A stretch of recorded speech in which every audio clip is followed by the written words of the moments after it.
باپ کی خدمت اور ماں کی خدمت سب کے حصے میں نہیں آتی. یہ رب جسے محبوب رکھتا ہے اسے یہ موقع عطا کرتا ہے. خوش نصیب ہے جسے بوڑھا باپ ملے اور وہ نوکری کرے. خوش قسمت ہے جس کو بیمار ماں ملے اور وہ نوکری کرے.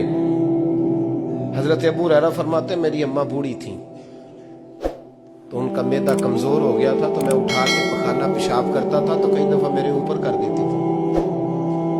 حضرت ابن جوزی علیہ رحمہ نے اس کو لکھا ہے.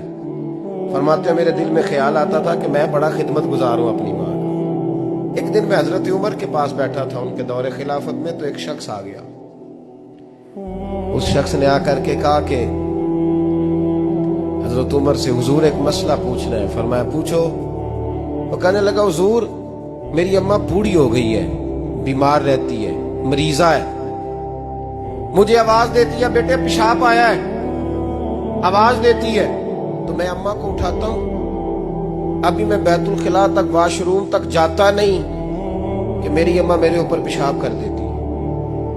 حضرت عمر سے کہنے لگا حضور بچپن میں اماں پہ پیشاب کرتا تھا, اب اماں میرے اوپر کر دیتی ہے تو حق ادا ہو گیا نا. حضرت ابو ہریرہ کہتے ہیں جب اس نے سوال پوچھا تو میرے بھی کان کھڑے ہو گئے. میں نے کہا یہ تو میرے والا مسئلہ پوچھ رہا ہے, میرے والا مسئلہ پوچھ رہا ہے. میرے پاس ایک دوست جمعہ پڑھنے آتے ہیں بڑی دور سے, مجھے کہنے لگے حضرت صاحب جدوں بھی میں آؤں نا تسی میری ہوئی گل چھیڑ دیتے ہو, وہ جو بات ہوتی ہے نا بالکل میری ہوتی ہے. میں نے کہا نہیں یار جو میں کر رہا ہوتا ہوں وہ میری بھی ہوتی ہے, وہ سارے معاشرے کی ہوتی ہے. ہمیں لگتا ہے کہ میری ہو رہی ہے حالانکہ وہ بات ہماری سب کی مشترکہ ہوتی ہے. سن لے اور یاد رکھ لیں. حضرت ابو ہریرہ فرماتے ہیں میرے کان کھڑے ہو گئے. میں نے کہا اس نے تو میری بات پوچھنی شروع کر دی. حضرت فاروق اعظم سے کہنے لگا حضور بچپن میں اماں پہ پیشاب کرتا تھا وہ میرے اوپر کر دیتی ہے تو حق ادا ہو گیا. حضرت عمر کہنے لگے نہیں کوئی نہیں ہوا.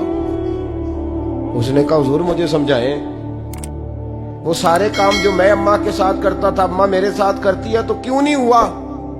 حضرت عمر کہنے لگے بھائی پیشاب تو بھی اماں پہ کرتا تھا اور اماں بھی تیرے اوپر کرتی ہے پر تیری اور تیری ماں کی سوچ میں بڑا فرق ہے. اس نے کہا حضور کس طرح؟